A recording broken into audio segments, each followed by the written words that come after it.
Meu, e lá dentro as pessoas elas ficam muito loucas. Eu fiquei chocado. Olá, eu sou o Luciano Freitas e esse é o meu canal Vida em Beta e aqui eu falo um pouquinho de tudo, mas principalmente eu falo de como é nesse momento, nessa fase da minha vida, como está sendo empreender, criar uma startup aqui na Europa, aqui na Alemanha. E claro, vida em beta. Beta é aquela coisa que nunca está terminada. Eu já fiz um monte de coisa na minha vida, ainda vou fazer mais um monte de coisa e é aqui que você, se você não se encontrou, aqui você continua se perdendo, mas aí você acha outro maluco que tá perdido que nem você. Vambora.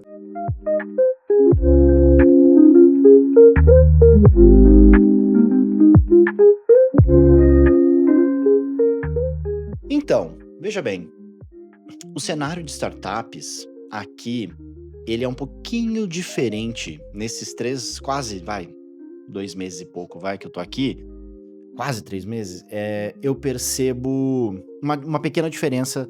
Por exemplo, do Vale do Silício, que influencia muito o Brasil, né. Eu acho que os Estados Unidos, ele tem uma influência muito grande ali na América Latina como um todo, principalmente ali no Brasil, no México e no Brasil, em termos de cultura de startup, cultura de empresa. Os Estados Unidos, ele foca muito nessa questão de você construir, constrói, constrói, constrói. E claro, eu já falei aqui neste canal, essa pessoa que vos fala já te falou isso. Ninguém empreende sem dinheiro, tá? Sim, você tem que ter insistência, persistência, uma ideia legal, tarará, time, bacana. Mas sem dinheiro você não adianta você ter nada disso. E Estados Unidos tem dólares, né? Então, tem dólares, tem um mindset de gastar esses dólares. Então, por que os Estados Unidos não lança foguete? Porque tem dinheiro para fazer foguete. É um pouco uma lógica simplista? Tem muita coisa por trás, mas acaba se resumindo nisso. Aquele punhado de startups que saem lá do Vale do Silício, sai porque tem dinheiro para sair de lá, e o dinheiro normalmente está nos Estados Unidos. Eu acho que essa é a primeira diferença entre Estados Unidos e Europa na hora de empreender. Ah, o capital, né, tem mais capital para empreender lá do que aqui, na minha visão. Não que eu acho que aqui tem bastante dinheiro, talvez até a mesma coisa, aí falando de União Europeia, mas é como se gasta o dinheiro, eu acho que lá tem mais investimento. E lá tem mais investimento por muito mais tempo do que tem aqui. Então é a mesma coisa, nasceu uma criança agora, e tem uma criança que nasceu há 40 anos atrás, já é médico formado, como é que você vai competir? Não tem como. Então, por que que eu tô falando isso? Porque tem uma outra coisa que eu percebo aqui, que agora tem as incubadoras, as aceleradoras, aquela coisa de startup, vem, você empreende, tudo bem você errar, vamos rápido, quebra tudo, agora. Nos Estados Unidos já se fala disso há 30 anos, 25 anos pelo menos, né, em 2000 que começou essa loucura toda. Então, imagina, nos anos 2000, 2005, a galera já estava falando para os empreendedores: "Toma aqui dinheiro e tudo bem, se der tudo errado, o importante é você tentar, mas vamos criar uma coisa nova". Então, é uma maturidade de erro, muito maior do que aqui, e eu acho que até no Brasil. No Brasil, as pessoas, elas evitam falar dos erros, por exemplo: "Ah, eu fiz uma empresa que faliu", elas ficam quietinhas, elas não falam porque pega mal, "Ah, eu vou me queimar". O Brasil tem essa um monte de besteira. Estados Unidos não tem tanto isso, tá, muito pelo contrário, você fala, é um grande mérito você ter errado, ter reconhecido e estar falando do seu erro, "E agora eu vou tentar mais uma vez". É absolutamente tranquilo você fazer isso, é aceitável. E isso ajuda os empreendedores, isso ajudam as empresas. E aqui tá chegando isso agora, aqui a gente pode errar. Eu tô vendo aqui com os meus olhos, eu e mais 2 pessoas, eu já falei isso aqui em algum outros vídeos, vou repetir aqui para dar uma recapitulada se você tá chegando aqui agora. Eu tô empreendendo, eu tô criando uma startup em uma aceleradora que chama Antler, aqui em Berlim, na Alemanha, junto com um italiano, o Luca, e um persa, que é o Arya. E nós 3 estamos, eu tô vendo aqui, no início do programa éramos em 108 pessoas, hoje a gente já tá nos 40, porque muita gente já recebeu que não já recebeu da própria Antler que eles não serão investidos, algumas pessoas já desistiram, e tem uma galera que já desfez o time, tá sozinha, e pela segunda, terceira vez no mesmo programa, e eu vejo o pessoal da Antler incentivando. Então essa cultura, tudo bem se der errado, tenta de novo, tenta outro lado, não é esse o time, monta outro, a gente tá aqui contigo. Isso é fundamental para empreender. Mas o norte todo desse vídeo, claro, eu tô vivendo aqui em Berlim, eu tô respirando a cultura de Berlim. Uma coisa é você ir visitar. Eu já visitei o Rio de Janeiro, mas eu já morei 1 ano no Rio de Janeiro, quando eu trabalhava no Airbnb. São perspectivas e óticas completamente diferentes. Você como turista, a estrutura do turismo, ela te recebe. Você como cidadão, a estrutura da cidade te recebe, são coisas completamente diferentes. Então aqui eu estou como uma espécie de cidadão, né, alemão, que eu estou vivendo a vida de um alemão, eu acordo no mesmo horário, tenho pago os impostos que nem eles pagam, então eu estou vendo hoje em Berlim especificamente como que é a cena aqui. A cena do empreendedorismo, a cena da própria cultura, o que que a galera faz, o que o pessoal faz. Ontem mesmo, segunda-feira, eu estava numa espécie de bar dançante dos anos 40, 50 e tinha uma big band tocando, com um maestro regendo e um povo dançando, meio Estados Unidos dos anos 40. E o caramba, e numa segunda-feira véia, né, 7 horas, que legal, eu tomando meu Negroni aqui, vendo isso aqui em Berlim, né, nada pode ser mais internacional do que a minha experiência ontem. E por que que eu tô falando de tudo isso? E por que que, eu quero trazer alguns pontos muito interessantes sobre o que eu tô vivendo aqui? Justamente isso, as pessoas elas não estão aqui somente para trabalhar, elas estão aqui também para ter uma experiência. Eu tô conhecendo muita gente aqui, muito expatriado, ou seja, muitas pessoas que não são daqui, que vieram para cá passar uma semana e estão aqui já faz lá 15 anos. Por quê? Porque a experiência de estar em Berlim continua. E não tem como falar de startups em Berlim sem falar de Berlim, né? Berlim, espera aí, né? A gente tá falando de Berlim, a gente não tá falando de qualquer cidade. Não é uma questão, tem uma importância histórica absurda. Porra, tinha um muro que passava que dividia a cidade. Então pensa assim, entre 1961 e 1989, tinha um muro que dividia a cidade. Claro, não pensa no muro só como um obstáculo. Simbolicamente, imagina a energia que não tinha aqui. A a repressão, o clima de tensão do momento que você acorda do momento que você vai dormir, cara. Porque aquilo era um símbolo de divisão, tipo assim, nós não somos eles, eles não podem passar pra cá, de jeito nenhum, e a gente também não pode ir pra lá. E quem tentava, porque a cidade dividiu, tinha familiares, amigos, etcétera, e não era só um muro que passava no meio, era um cercado na parte oeste, era um cercado. Então, é isso que eu senti quando eu cheguei aqui, e principalmente depois de tanto esse tempo, esses meses que eu tô aqui, eu percebi que existiu, ainda mais quando eu vejo, tem um muro, dá pra ver ele ainda, tem vários pedaços do muro na cidade, e onde o muro passava, eles fizeram com paralelepípedo no chão. Então tem um asfalto, mas aí você vê um negócio esquisito cortando assim, você vai lá, tá escrito lá: Berlin Mauer, Muro de Berlim, o muro passava aqui. Então é uma loucura, cara. E a 2 ruas daqui de casa, o muro passava, então dá pra você vai pegar a bicicleta, você passa por cima dos paralelepípedos, você fala: "Cara, não podia passar, eu tô fazendo a coisa mais proibida do mundo", que era passar de um lado para o outro, lado leste e lado oeste. Então, imagina o que que foi viver por muitos anos, de 61 a 89, não foi assim, 5 aninhos, 2 anos, 10 minutos, não, foram muitos anos com esse clima. Então, ou seja, uma geração inteira conseguiu nascer e viver aquela coisa dividida. E por que que eu tô falando de tudo isso? Para chegar hoje, nos dias de hoje, no que no que representa estar aqui hoje. Por quê? Eu acho dos lugares, eu já viajei alguns países, já morei fora e tal. A galera aqui ela tem um senso de liberdade maior, eu percebo. Mas eu acho que não é só liberdade, é liberdade de expressão, mas é uma liberdade de transgressão. Eu acho que essa é a palavra. Eu acho que eu nunca falei a palavra transgressão tantas vezes depois que eu cheguei aqui. Essa coisa de ir para um outro ideal mentalmente. Para isso, então, cara, eu vou extravasar. Eu não vou colocar só um brinco, eu vou colocar 90. Onde eu quero chegar com isso? Algumas experiências que eu tive aqui, claro, eu me coloco nesse lugar de ir para em direção a essas experiências, até porque elas me atraem. Abrindo um parênteses aqui, eu nasci no interior de São Paulo, Porta Porteira.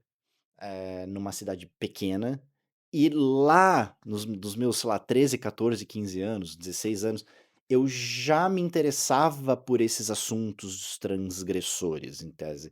Então, assim, eu não fui emo, porque, né, o emo ele não existia na minha época, o emo já tinha, putz, já tinha 20 e pouco, 25 anos de idade quando eu vi o emo acontecer. Mas na minha época, o símbolo de transgressão eram os punks, eram os clubbers. Coloca clubber anos 2000, 98, 99, você vai ver uma galera piscando colorida. Eu era uma dessas pessoas, tá? Eu tinha cabelo verde, eu andava todo rasgado.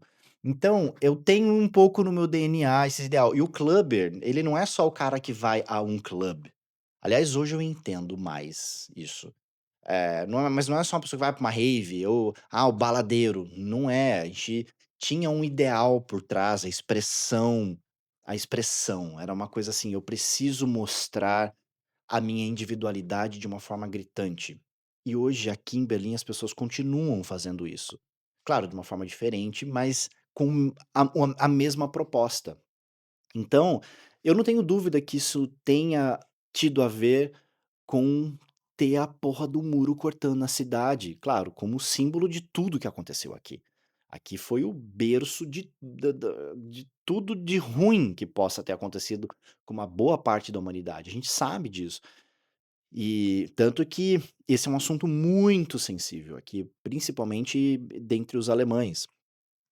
Então, pensa bem, aquela repressão todos aqueles acontecimentos, um muro, aí de repente, em 89 o muro cai aliás, o mundo cai, olha só, o ato quase falho, né. O muro cai, derrubam o muro a marretadas e latas de spray, e em 91 o primeiro clube de música eletrônica do mundo abre, que chama Tresor. Tresor é uma fábrica abandonada que fizeram um clube, uma balada, vai, como a gente fala no Brasil, só que é diferente. Eu fui, né, eu fui em todas essas mais polêmicas, tá, porque, tem um ritual de entrada, tem o bouncer, o cara que fica na porta que não é assim, não é diferente do Brasil. "Ah, eu paguei, comprei aqui no Simpla, confirmei aqui no evento do Facebook e deixa eu entrar". Não é assim. Cada balada tem uma identidade, cada clube tem uma identidade, ela funciona quase como uma seita secreta, e o responsável por te colocar pra dentro é o bouncer, é uma pessoa que fica lá na frente, a função dessa pessoa se chama bouncer, que é uma pessoa que dá o bounce em inglês, né, que ela não deixa você entrar, e aí vai dela, ela olha pra você, ela pode fazer perguntas, ela pode simplesmente falar que "Heute nicht", hoje não, ou ela pode falar divirta-se, ou ela pode fazer perguntas, ela pode deixar esperando por horas e por aí vai. Todos os clubes de Berlim têm a figura do bouncer. Todas. Todos os clubes. Então, pensa bem, você fica horas na fila, a pessoa ela olha pra você, se ela tem alguma dúvida ela pergunta. Por exemplo, eu fui nessa Tresor, o primeiro clube do mundo, que fica numa fábrica abandonada, e aí tem a parte que era um banco, e aí o DJ fica dentro do cofre, tudo meio quebrado, é uma experiência única, e eu gosto de música eletrônica, então, é um negócio incrível, eletrônico industrial então, que é uma das coisas que eu mais gosto, então estava em casa. Eh, Aí no meu caso, ele perguntou: "É a primeira vez você aqui?" Eu falei: "É." Acho que tem a coisa da sinceridade também, eu vou mentir para o cara, ele pergunta: "É, então quem tocou quando aqui?" Eu ia inventar. Então eu falei: "Não, é a primeira vez." Eh, "Você sabe, quantas pessoas você tá?" Eu falei: "2, estava eu e o Luca." Eu falei: "2. Você sabe quem vai tocar hoje?" E eu sabia. Tinha feito a lição de casa. Eu falei: "Sim, fulano, fulano e fulano." Espera um pouco. Dentre essas perguntas ele saía, fazia alguma coisa lá, voltava, ele fazia meio que um joguinho, assim, e a fila comendo solto atrás de mim, tá. sem pressa pra botar a gente pra dentro.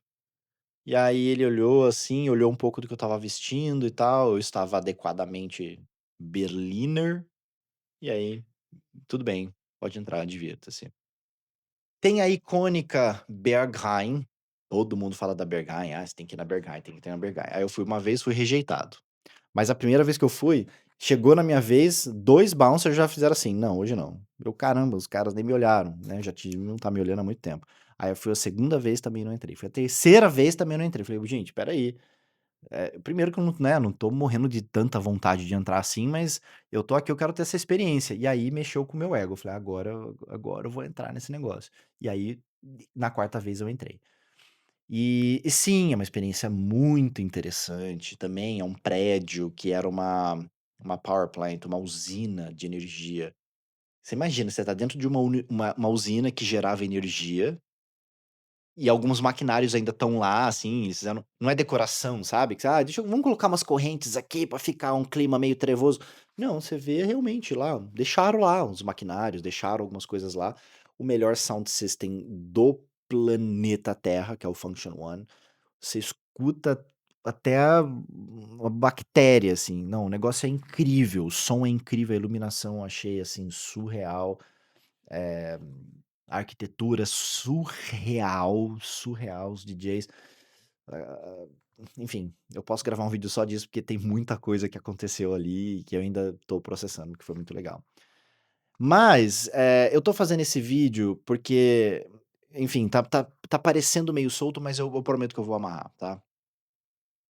Como o título desse vídeo é Sexo, Drogas e Startup, eu precisava fazer um pouco desse preâmbulo, falar de Berlim, falar desses clubes e falar um pouco do cenário das startups aqui, porque isso é a energia da cidade. E a energia da cidade, ela passa por tudo isso. Eu percebo que, por exemplo, tem uma impressora de startups que sai do Vale do Silício, lá na Califórnia. E por que que não tem uma impressora de startups que não sai da União Europeia? Por que que não tem um Vale do Silício aqui? Por que que não tem tantos investidores? Por que que não tem tanto? Eu acho que isso explica um pouco essa coisa do propósito das pessoas aqui, elas ainda estão transgredindo, elas ainda estão experimentando esse excesso de liberdade que elas precisam mostrar para elas e para o mundo que elas têm. Então, dá 4h30, 5 horas, é o horário de rush aqui, 4h30, carro buzinando, todo mundo indo embora. Dá 5 horas, não tem mais ninguém na rua, porque todo mundo já foi pra casa. Domingo, o mercado não abre, nada abre domingo, só um barzinho ou outro, as feirinha de parque. Então, o trabalho aqui em Berlim, tá, não vou generalizar a Alemanha, porque é muito grande, eu vou falar de Berlim especificamente. Por ser um lugar também muito cosmopolita, todo mundo fala inglês, tem gente que mora aqui há 5 anos e não fala inglês, não fala alemão, só fala inglês e se dá super bem.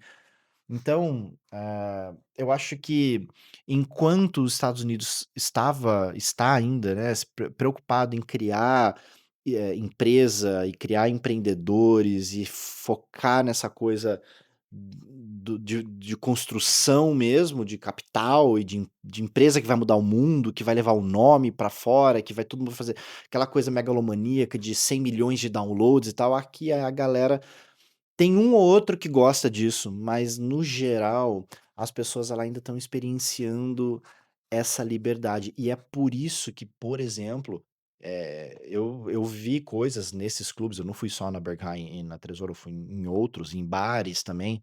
Eu percebo que a galera pega muito pesado em tudo, em droga, em álcool, eh, muito mais do que eu já vi, assim, tá? E, enfim, já vivi bastante na vida e eu acho que aqui talvez é um lugar onde eu vi mais, onde eu percebo mais.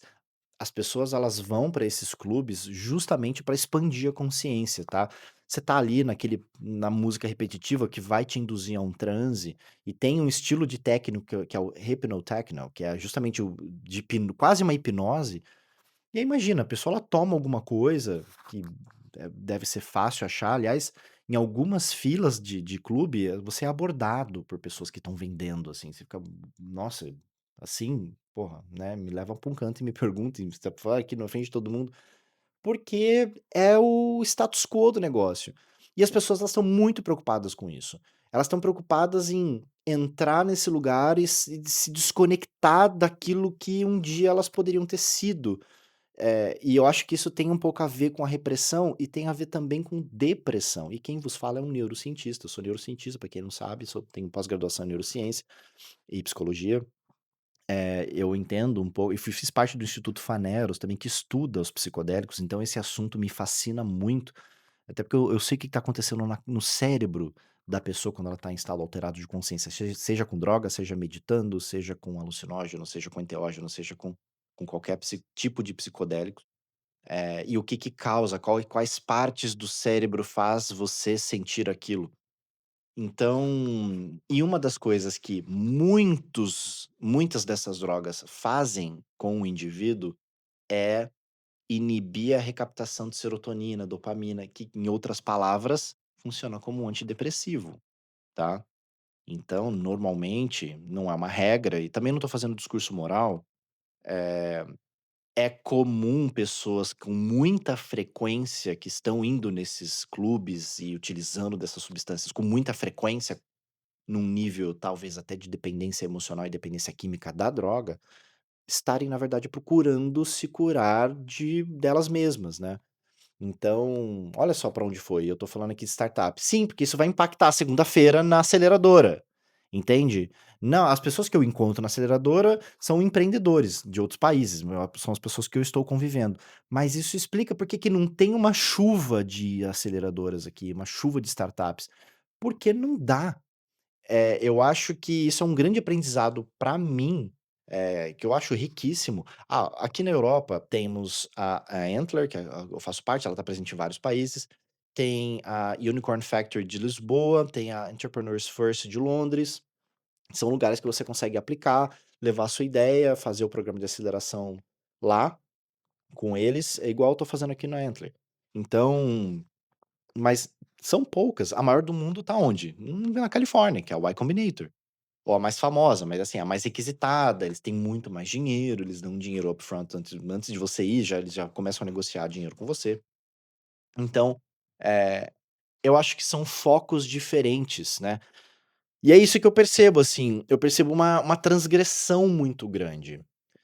E sim, tem unicórnios aqui. Unicórnio é uma empresa que vale mais de US$ 1 bilhão, tá. Tem, não tem tantas, assim, a maioria elas estão todas ali nos Estados Unidos, muitas estão na China, na Ásia como um todo, né. E aqui tem alguns unicórnios, tem a Airalo, que é aquele, chip virtual, Get Your Guide, que é de guia de turismo, tem a Revolut, que é tipo um Nubank, só que para aqui para Europa, que é muito famoso, todo mundo tem Revolut aqui. Tem, né, funciona, mas, é diferente a cultura, eu acho que esse é o meu ponto. Para citar ainda mais uma coisa, assim, de transgressão, tem um outro clube, eu falei aqui da Berghain, eu falei da Tresor e vou falar de uma outra que é super famosa, que é a Kit Kat Club. E a Kit Kat Club, ela tem um tema, assim como a Berghain, ela quer o tema dela é um pouco mais vampiresco, eu diria, vai. Você vai de preto, é a balada mais difícil para entrar no mundo. Eles falam que rejeitam 70, 80% da fila, e a fila de 7 horas, ela é meio mítica, assim, tá. Eu não pego fila de 7 horas, tá, gente, só pra vocês não acharem que eu sou maluco. O máximo que eu fiquei na fila ali foi acho que uns 40 minutos, meia hora no máximo, que se eu me deram a dica do horário pra ir. Ah, mas tem gente que sim, eu passa lá, a fila tá dobrando o quarteirão várias vezes e tem o pessoal e a fila não tá andando e o pessoal tá lá.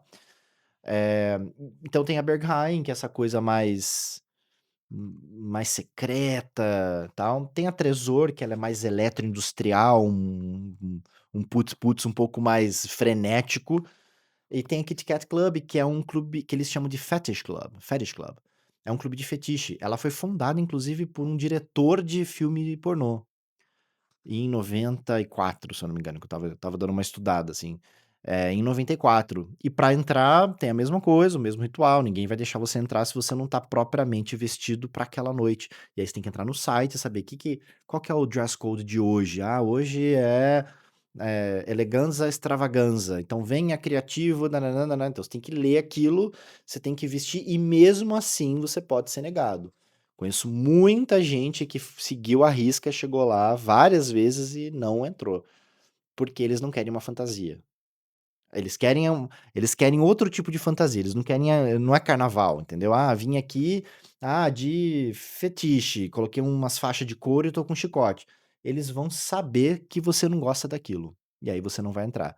Agora, se você realmente gosta, tranquilamente aquilo no seu dia a dia é uma coisa normal, aquilo, a leitura que eles fazem, e aí os caras devem bater o olho, deve ser muito especialista naquilo, fala: "Cara, não sabe nem segurar um chicote, isso daí você assoprar vai gritar de dor, então não vai entrar aqui". E aí, Luciano, como é que você entrou? Eu entrei porque eu estava na lista do DJ, tá? Isso é uma longa história, mas enfim, é o cara que aluga aqui em casa, ele conhece o malandro que foi tocar, enfim, e aí me colocou na lista do DJ, então eu entrei, então não foram tão criteriosos comigo. Tá, o que que eu vi lá dentro? Não, as pessoas se pegam um pouco mais forte e tal, fica tocando um eletroindustrial muito louco, um lugar meio acabadinho assim, pra quem já foi numa The Edge lá em São Paulo, é outro mundo, é outra proposta, bastante diferente. E um clima de liberdade, sensualidade e muito respeito, tá? Só que isso em todas elas. Afinal, estamos na Europa. Ninguém encostou em mim, eu não encostei em ninguém, e as pessoas estavam lá um pouco para se pegar. Então, é muito diferente, é muito diferente. Aqui é o respeito, inclusive em qualquer clube aqui tem, cara, se alguém encostou em você, chama o segurança, esse cara ele é banido de todas as baladas, porque os donos se falam, falam que tem até um grupo que tem foto das pessoas para os bouncers ficar olhando. Então, existe um respeito muito grande. Mas assim, tudo rolando solto, droga, sexo, eh, e as pessoas vão pra lá normalmente pra isso. E se você fala numa reunião de empresa, falando: "Ah, porque eu fui na Kit Kat ontem", "Ah, que legal, porque eu fui 2 semanas atrás", com qualquer pessoa de qualquer idade. Então ninguém: "Ah, foi na Kit Kat". Isso é o que eu acho mais genial. "Ah, você foi? Pô, vou ver que quando que tem festa, como que era ontem?". Mas, assim, pode ser um senhorzinho, pode ser um Gen Z. É esse senso de que tá tudo bem, isso aí a gente já transcendeu essa pauta moral, sabe. E isso eu acho muito louco. Mas, ó, de novo eu voltei num ponto que e a startup? E aquela coisa frenética de trabalhar 23 horas? E o famoso 996, que trabalha das 9 às 9 e 6 dias por semana? Não rola aqui, tá? Não rola. Claro, a gente trabalha, eu, o Luca e o Arya, fim de semana, sábado, agora mesmo, já tá noite aqui, acabei de ligar umas campanhas aqui, vim aqui gravar o vídeo, agora eu vou ver como é que as campanhas estão performando. Ele bem provavelmente acabou de fazer um deploy de mais uma versão do aplicativo que a gente melhorou. Então, a gente tem esse mindset, mas a gente não é daqui, né, eu trago isso um pouco lá da América, a gente tem o Ari ele mora na Espanha já há 10 anos, então tem, o Luca mora em Copenhagen, é a segunda startup dele, então a gente tem um pouco de um DNA de construção, mas não é o DNA daqui, né, então eu acho isso muito interessante. Então se você quiser empreender na Alemanha, o lugar para se empreender na Alemanha seria Munique, ou que fica bem no sul, ou Berlim, que acaba se concentrando um pouco dos investidores mais em Berlim, mas é importante que você saiba disso, inclusive para você ter produto. Que produto você pode criar em Berlim para pessoas de Berlim, sabendo que, cara, de tudo isso que eu falei, tinha um muro que passava no meio, era muita repressão, agora é transgressão. E o pessoal tá preocupado e se ocupando, não só preocupando, mas se ocupando com isso também. Tem festa de segunda a segunda, tem clube de segunda a segunda, que funciona, né, nesse esquema meio members club, meio seita, aí a pessoa entra e lá dentro ela expande e se conecta com ela mesma, é uma loucura, não é diferente do Brasil que a pessoa foi pra dançar, foi pra flertar, o logo da Nike, desce o combo, nada, nada disso acontece ali. As pessoas são muito individuais, elas vão realmente para essa questão de transgressão do som, conhecem o DJ, sabe que o cara tá fazendo. Muitos, eh, as pessoas elas têm uma noção maior de como funciona a música eletrônica, não é só um putz-putz, sabe da construção, sabe dos estilos, sabe dos tipos, então é muito legal isso, estatisticamente falando, é muito mais popular, eu diria. E aí, no final, as pessoas ainda vão pensar em empreender. Será que vão mesmo? Como que tá essa geração? De qualquer forma, muito obrigado por assistir esse vídeo até aqui. Clica aqui no sininho, clica aqui no joinha. Eu vou continuar compartilhando tudo que eu tô vivendo aqui. O programa da Antler tá acabando, mas a minha empresa ela só está começando. Tenho muita coisa ainda para compartilhar aqui com vocês. Mesmo depois que eu voltar para o Brasil, a empresa vai continuar. Bem provavelmente eu vou ter que voltar para cá em algum momento e vocês vão me acompanhar. E mais uma vez, obrigado por estar me acompanhando, por curtir, vocês me mandam mensagem, cara, eu fico muito feliz. Eu vi uma mensagem aqui: "Pô, Luciano, você falou de meditação, como que você medita?" E sim, meditação é uma coisa que Luciano, por que que você medita?" Pra existir, pra estar vivo agora. Então, posso sim fazer um vídeo só sobre isso, vai ser um prazerzão. Obrigado por me acompanhar, eu sou Luciano Freitas e esse é o Vida em Beta.